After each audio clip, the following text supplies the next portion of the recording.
하나님의 심판, 공의로 하신다고 하는 그 말씀을 가지고 함께 은혜를 나누는 귀한 시간을 갖습니다.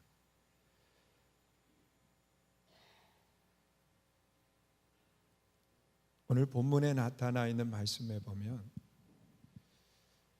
하나님이 이 땅을 심판하시고 또 니느웨 땅을 심판하시는데 하나님이 어떻게 그 땅을 심판하실까? 여러분, 우리는 하나님 그러면 그 우리들의 머릿속에 또 마음속에 떠오르는 그 하나님의 상이 있어요. 인자하시고 자비로우시고 사랑이 많으신 하나님을 연상하게 됩니다. 그런데 성경에 나타나 있는 말씀을 보니까 오늘 본문 2절에 하나님을 가리켜서 진노하시는 분이다, 보복하시는 분이다, 이런 말을 사용을 해요. 아니, 어떻게 하나님이 보복을 하실까? 어떻게 하나님 같으신 분이 진노하실까? 여러분, 우리의 상식을 가지고는 이해가 되지 않는 그런 모습을 보여주거든요. 그런데 하나님이 왜 그렇게 분노하시고 왜 그렇게 진노하실까? 우리는 이 말씀만 가지고 생각을 하면 하나님의 분노, 하나님의 진노, 이런 것들이 이해할 수 없게 되어 있어요.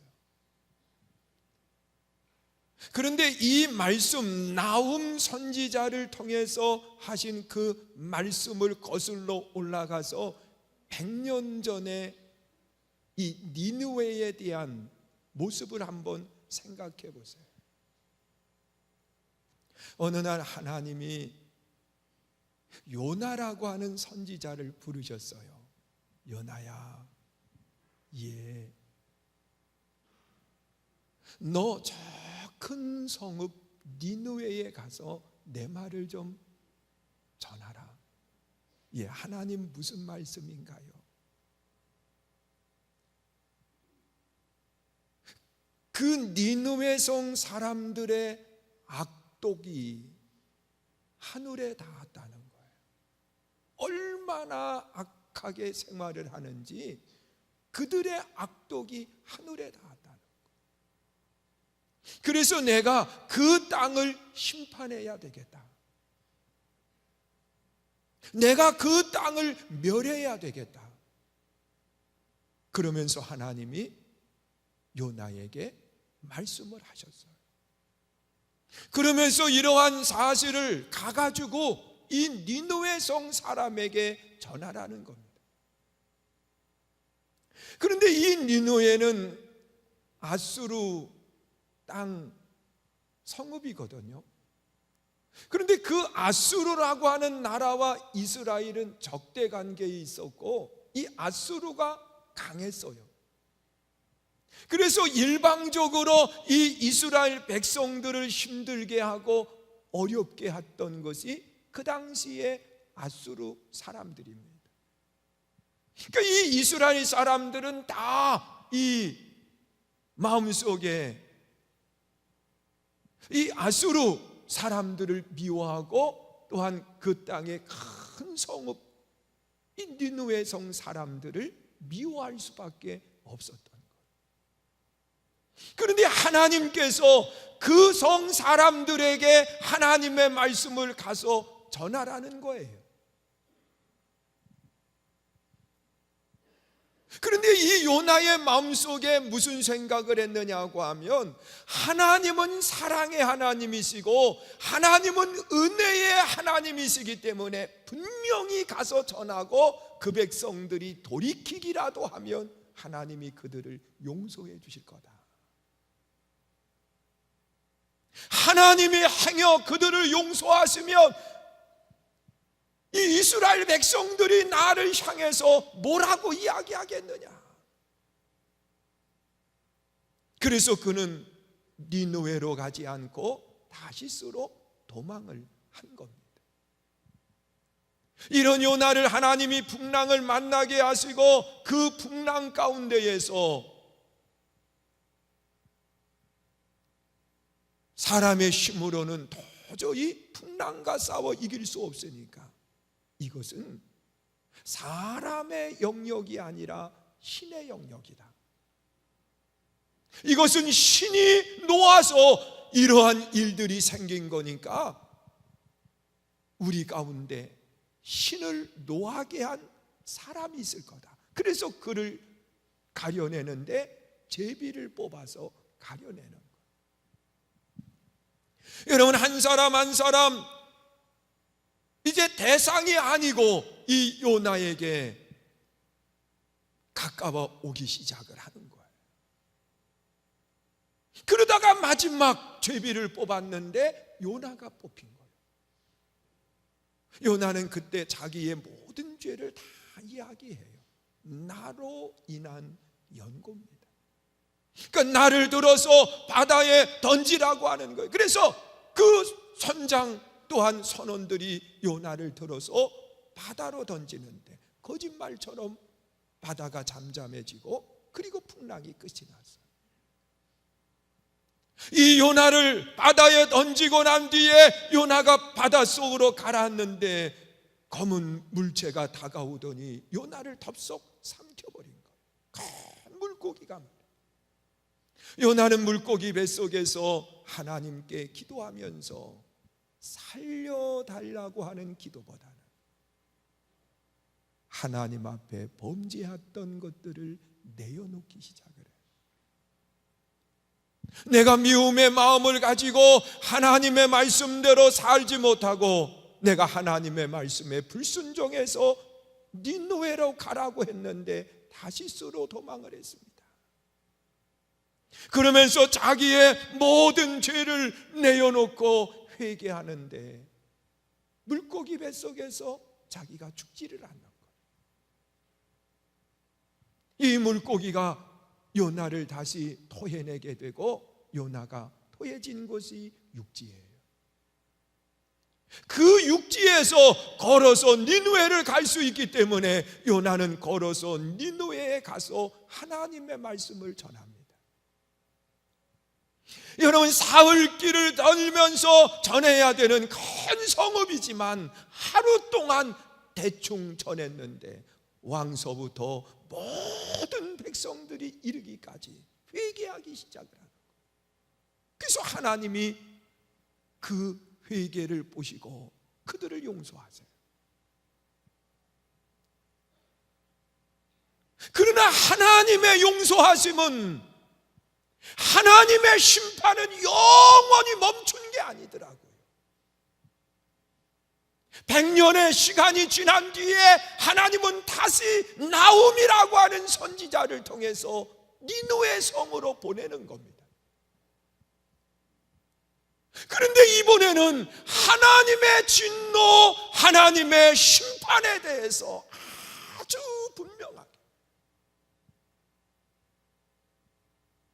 그 심판을 전하는데 하나님이 이 땅을 멸하신다는 거예요.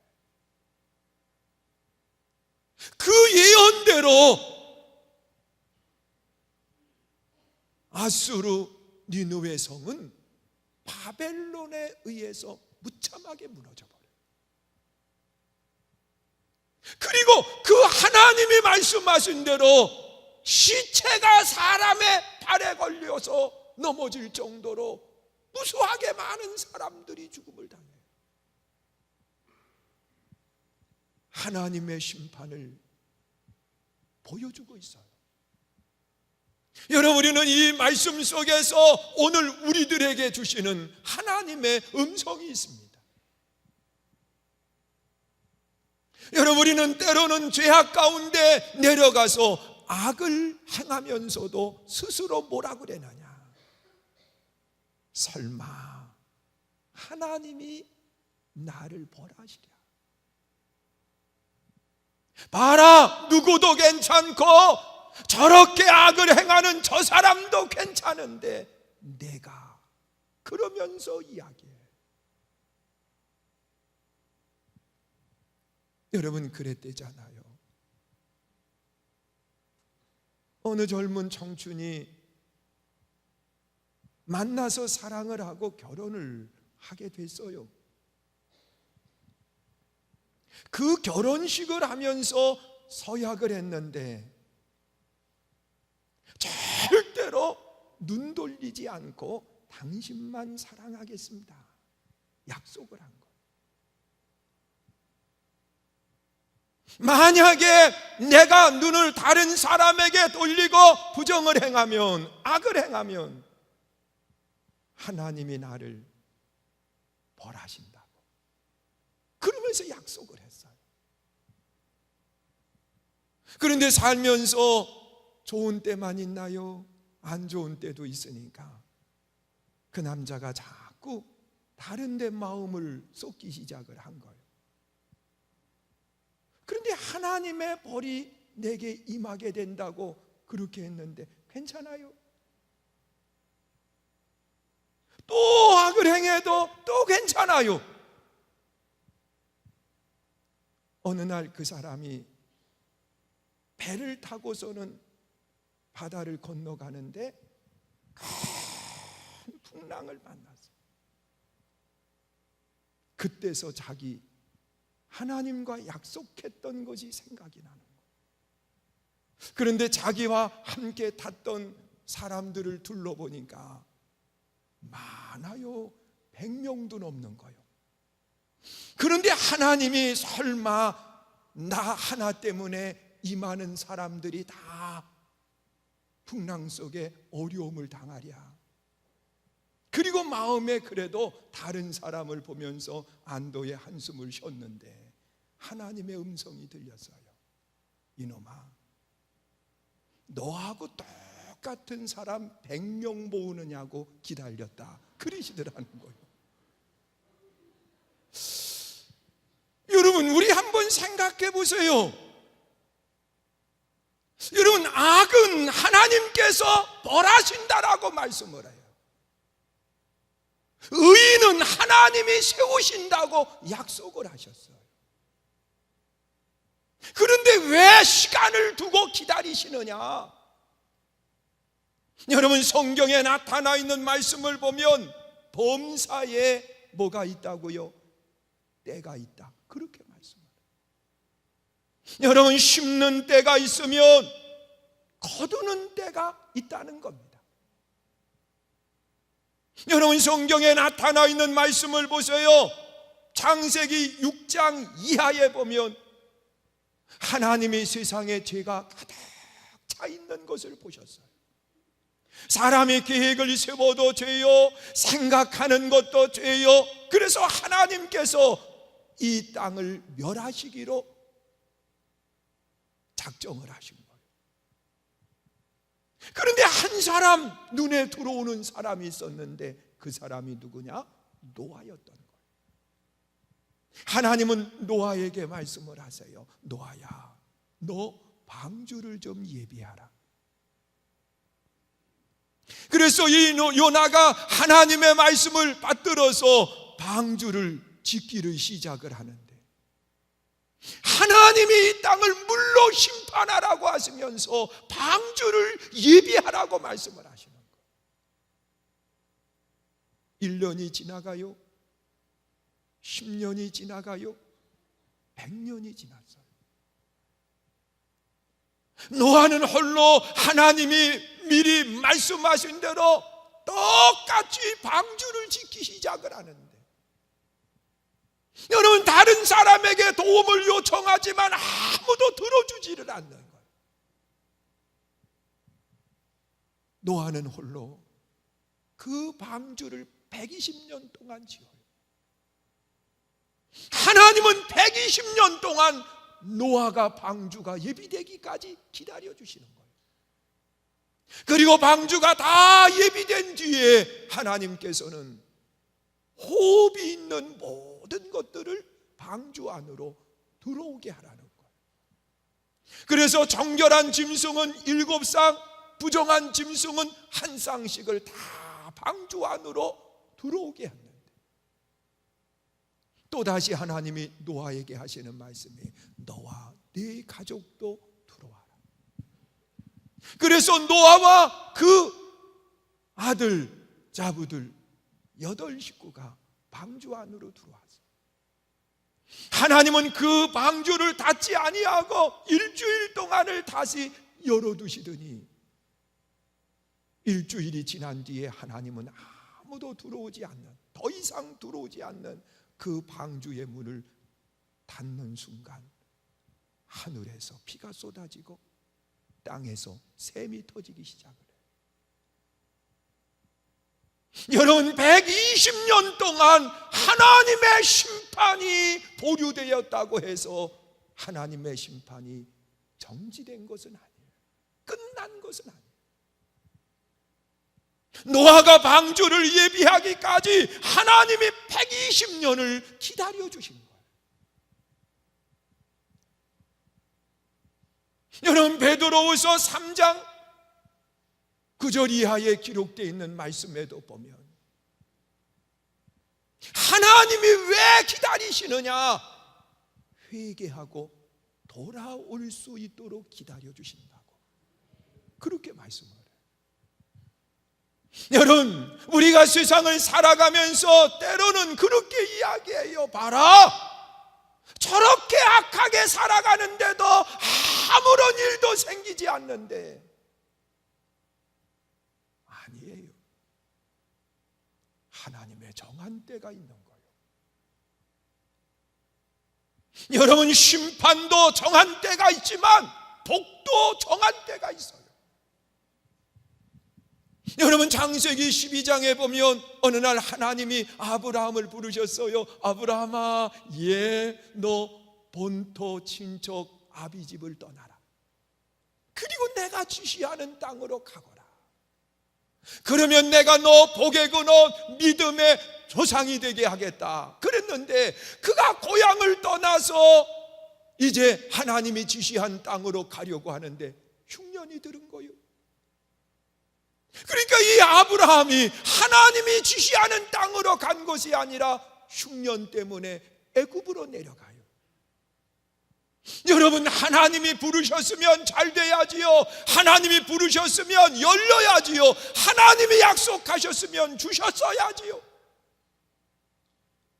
그는 많은 고난과 어려움 속에서 애굽으로 내려가서 사랑하는 아내까지 왕에게 빼앗겨 버리고 말아요.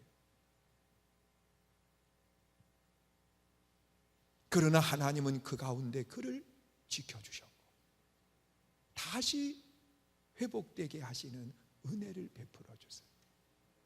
그리고 난 뒤에 그가 약속의 자녀가 아닌 이스마엘을 낳게 됩니다. 그런데 하나님이 아브라함에게 뭐라고 그러느냐? 아브라함아, 이스마엘을 버리거라. 그는 너의 약속의 자녀가 아니라는 거예요. 그래서 아픔이 있지만 그 아들 이스마엘을 버리게 됩니다. 여러분, 하나님의 말씀대로 떠났고 버렸으면 그 다음에 하나님이 복을 주셔야지요. 그런데 또다시 어려운 일을 만나. 그리고 난 뒤에 그가 100세의 아들 이삭을 낳게 되고 하나님이 아브라함에게 어느 날 이야기하시는 거예요. 아브라함아, 내 독자 아들 이삭을 제물로 드려라. 아니, 주실 때는 언제고 그 아들을 제물로 드리라고 하면 제물은 태워서 드리는 거거든요. 그러니 그 눈에 넣어도 아프지 않은 자녀를 어떻게 태워서 드릴 수 있어요? 그러나 하나님의 말씀이니까 아브라함은 아들 이삭을 데리고 모리아산으로 가서 그 아들을 하나님 앞에 제물로 드리려고 할 때 하늘에서 음성이 들리는 거예요. 아브라함아, 됐다. 내가 나 사랑하는 거 이제 알았다. 그러면서 아브라함에게 하나님이 약속하신 복을 허락하시오. 여러분, 하나님이 정한 때가 있었더라고요. 하나님이 정한 때는 언제냐? 아들 이삭을 제물로 드리려고 하는 그때 하나님께서는 그에게 복을 주시려고 기다리고 있는 거예요. 여러분, 하나님의 심판도 때가 있어요. 여러분, 세상 속의 삶을 살아가면서 복도 때가 있는 거예요. 여러분, 하나님이 정한 그 시간, 그때는 아무도 모르지만, 심지어 예수님께서 나도 그때를 모른다고 말씀을 하세요. 모든 권한은 누구에게 있느냐? 아버지에게 있다고 말씀합니다. 그러나 분명한 것은 이 세상에 끝날이 있습니다. 믿으세요? 하나님의 심판의 날이 있어요. 여러분, 앞선 신앙의 사람들은 그날 그때를 기다리면서 흔들리지 않는 믿음을 가지고 나아갔던 그런 모습들을 봅니다. 여러분, 때로는 힘들고 어려울 때에 그들은 하나님 앞에 기도하면서 주 예수여 오시옵소서, 속히 오시옵소서. 우리 주님이 오셔서 이 고난과 어려움의 모든 것이 다 끝날 수 있도록 주 예수여 오시옵소서. 그러면서 주님이 오실 그날을 고대하고 기다리는 성도들이 있어요. 주님은 오세요. 다만 하루가 천년같이, 때로는 천년이 하루같이 하나님께서 기다리시면서 그 시간을, 마지막 그 시간을 향해서 우리 주님이 오시는 거예요. 여러분, 니느웨 성 사람들이 100년 전 요 날을 통해서 예언할 때 그들이 돌이켰지만 다시 범죄의 늪으로 들어가서 악을 행했을 때 하나님은 100년이 지난 뒤에 나움 선지자를 통해서 말씀하시고 바벨론을 들어서 그들을 참혹하게 죽음으로 내어가게 했던 모습들을 보게 돼요. 오늘 우리의 심판도 마찬가지예요. 믿으세요? 그리고 두 번째로 본문에 나타나 있는 말씀을 보면 그 하나님의 마지막 심판은요, 사랑의 심판이 아니에요. 용서의 심판도 아니에요. 공의의 심판이에요. 너희가 무엇을 뿌렸든지 그대로 거두게 된다고 그렇게 말씀을 해요. 여러분, 보복하시는 하나님, 오늘 본문 2절에 보세요. 하나님이 뭐라고 말씀하시는가? 우리 한번 읽어보세요. 2절 읽습니다. 시작. 여호와는 질투하시며 보복하시는 하나님이시라. 여호와는 보복하시며 진노하시되 자기를 거스리는 자에게 여호와는 보복하시며 자기를 대적하는 자에게 진노를 품으십니다. 여러분, 보복이 뭡니까? 여러분, 상대가 아무것도 하지 않았을 때 그에게 어려움을 주는 것은 보복이 아니에요. 내게 고난을 주었기 때문에, 내게 아픔을 주었기 때문에 내가 그에게 고난을 주는 것을 보복이라고 이야기를 하는 겁니다. 하나님이 보복하신다. 여러분, 하나님의 심판은 근거 없이 행하시는 것이 아니라 하나님의 심판은 철저하게 근거를 가지고 하시는 거예요. 여러분, 악을 뿌렸으면 악에 대한 열매를 거두게 된다는 거예요. 의를 뿌렸으면 의를 향한 것을 거두게 된다는 거예요. 하나님은 만홀히 여김을 받지 않으신다. 그렇게 말씀합니다. 여러분, 만홀히 여김을 받지 않는다고 하는 것은 하나님은 절대로 속일 수 없는 거예요. 믿으세요? 여러분, 사도 바울은 갈라디아 6장 7절에서 그런 고백을 해요. 너희가 무엇을 뿌렸든지 그대로 뭐 한다고요? 거두게 된다는 거예요. 여러분, 악을 뿌렸으면 악에 대해서 하나님이 보복하시고, 의를 뿌렸으면 의에 대해서 하나님이 상을 주시겠다고 그렇게 말씀을 하는 겁니다. 그런데 그 하나님이 그 심판하실 그때 의와 악의 차이가 뭘까요? 여러분, 남을 죽인 것은 악이고 도적질한 것은 의일까요? 여러분, 하나님이 말씀하시는 악은 그 기준을 무엇으로 하나님이 두셨느냐고 하면 말씀으로 기준을 두신 거예요. 그래서 하나님의 말씀의 기준에서 벗어난 것은 악이라고 이야기하고, 하나님의 말씀의 기준에서 벗어나지 않은 것을 의라고 이야기하는데, 하나님의 말씀의 또한 기준은 뭐냐? 믿음이에요. 예수 그리스도가 이 땅에 오셔서 인류의 모든 죄를 담당하고 십자가에 죽으신 거예요. 믿으세요? 예수님이 모든 죄를 담당하시고 십자가에서 대속의 죽음을 당해 주신 거예요. 내가 죽어야 될 죄요, 내가 머리로 지은 죄 때문에 가시관을 썼고, 우리가 가슴으로 지은 죄 때문에 옆구리에 창을 찔리셨고, 우리가 손으로 지은 죄 때문에 양손에 못을 박히셨고, 우리가 다니면서 지은 죄 때문에 예수님께서 양발에 못을 박히시고, 그리고 물과 피를 다 쏟으시면서 우리의 죄값을 대신 지불해 주신 겁니다. 그러면서 누구든지 믿기만 하며, 이 사실을 믿기만 하면 죄 없다 인정하신다는 거예요. 여러분, 믿으십니까? 예수님이 여러분들의 모든 죄를 담당해 주셨음을 믿으십니까?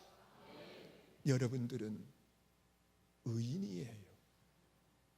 용서받은 의인이에요. 여러분, 악과 의의 기준은 뭐냐? 하나님의 말씀이에요. 말씀에서 하고 있는 기준은 뭐냐? 믿음이에요. 여러분, 뿌린 대로 거둬요. 믿음을 갖지 않은 사람들은 악의 열매를 거두는데 그 열매는 형벌이에요. 그러나 믿음을 가진 성도들은 하나님이 의로운 백성이라고 말하시면서 그들에게 허락하시는 것은 천국이에요. 이 아름다운 복이 우리 모두에게 있기를 축원합니다. 하나님은 심판하시되 공의로 심판하세요. 그리고 마지막으로 하나님의 심판 때에 피할 수 있는 자리는 아무것도 없어요. 오늘 본문 6절 보세요. 뭐라고 말씀하시는가? 우리 6절 말씀 함께 읽습니다. 시작. 누가 능히 그의 분노 앞에 서며 누가 능히 그의 진노를 감당하랴. 그의 진노가 불처럼 쏟아지리니 그로 말미암아 바위들이 다 깨지는도다. 여러분, 누가 능히 분노 앞에 서겠느냐? 누가 능히 하나님의 심판을 피할 수 있겠느냐? 여러분, 바닷속 깊은 곳에 들어간다 할지라도, 음부로 내려간다 할지라도 거기에서도 하나님의 심판의 손길이 임하게 됩니다. 여러분, 하나님의 심판의 날에 피할 수 있는 자리가 없어요. 여러분, 오늘 본문에 보면 바닷물까지 다 말림바되고요, 모든 땅들이 진동하는 그런 모습을 이야기하고 있어요. 하나님의 심판은 피할 수 있는 자리가 없어요. 하나님은 모든 곳에 불이 쏟아진다고 말씀을 하는 겁니다. 사랑하는 성도 여러분, 하나님의 심판은 정한 때에 이루어집니다. 심판이 없는 게 아니에요. 하나님이 정한 시간이 계세요. 그 시간은 우리에게 임박해 있고요, 다가오고 있어요. 하나님의 심판은 공의의 심판이에요. 불인 것을 거두는 거예요. 하나님의 심판은 모든 곳이에요. 숨을 수 있는 자리가 없어요. 그러나 두려워할 것 없어요. 믿음을 가진 사람들은요, 그날이 기쁨의 날이요. 여러분, 앞선 신앙의 사람들의 고백을 보세요. 여러분, 힘들고 어려울 때 주 예수여 오시옵소서, 주 예수여 오시옵소서, 그러면서 주님의 오심을 고대하고 주님의 오심을 기다렸던 신앙의 많은 분들이 계세요. 여러분, 지금은 많이 불려지지 않지만은요, 그 전에 오랜 신앙생활을 하셨던 분들은 다 그 찬양을 불렀어요. 한국의 부흥사요, 정말 방방곡곡을 다니면서 영혼들을 깨웠던 그 이성목 목사님, 그분이 참 이 곡을 가지고 많은 영혼들을 깨우고 그리고 불렸어요. 주님 고대가. 우리 함께 찬양하시지요. 이 시간 우리 찬양하고요, 우리도 그 앞선 신앙의 사람들처럼 주 예수여 오시옵소서, 내가 주님을 기다립니다. 낮에나 밤에나 눈물 머금고 내 주님 오시기만 고대합니다. 천년을 하루처럼 우리 주님 오실 그날을 기다립니다. 우리 고백했던 앞선 신앙의 사람처럼 우리가 이 찬양을 함께 부르고요, 통성으로 기도하기를 원해요. 하나님, 준비된 신부처럼 아름다운 믿음을 갖게 해주시옵소서. 우리 함께 찬양합니다. 낮에나 밤에나 눈물 머금고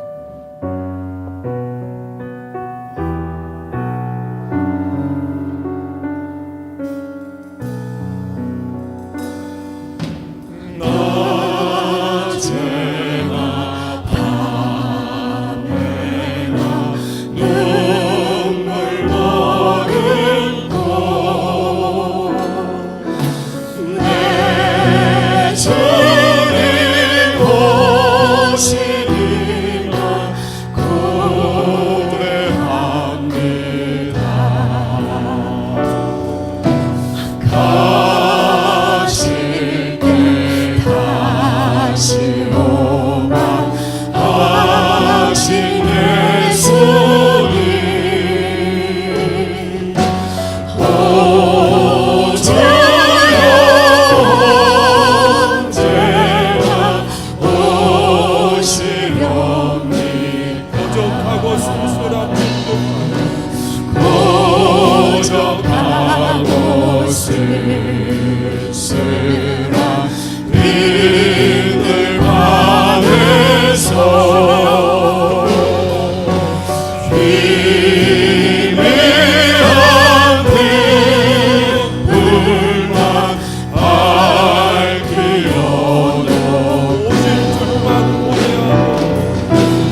찬양하면서 내 주님 자비한 손을 붙잡고 멸류관 벗어들고 찬송 부르며 주님 계신 그곳에 가고 싶어요. 오 주여 언제나 오시렵니까.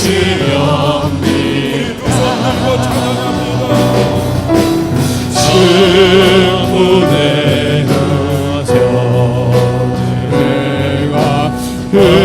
흰옷을 입고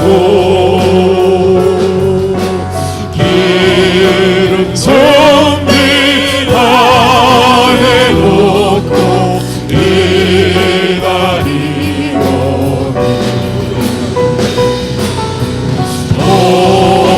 도적같이 오시하고 하신 예수님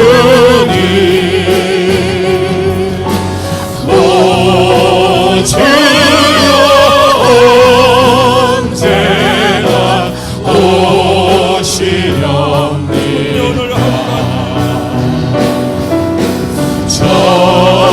천년을 하루같이 기다린 주님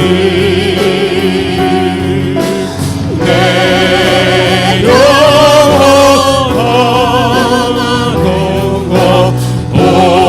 수 없어서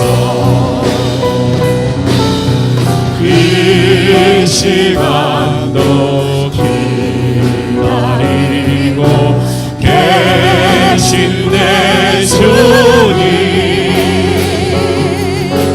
오 주여 이 시간에 오시옵소서.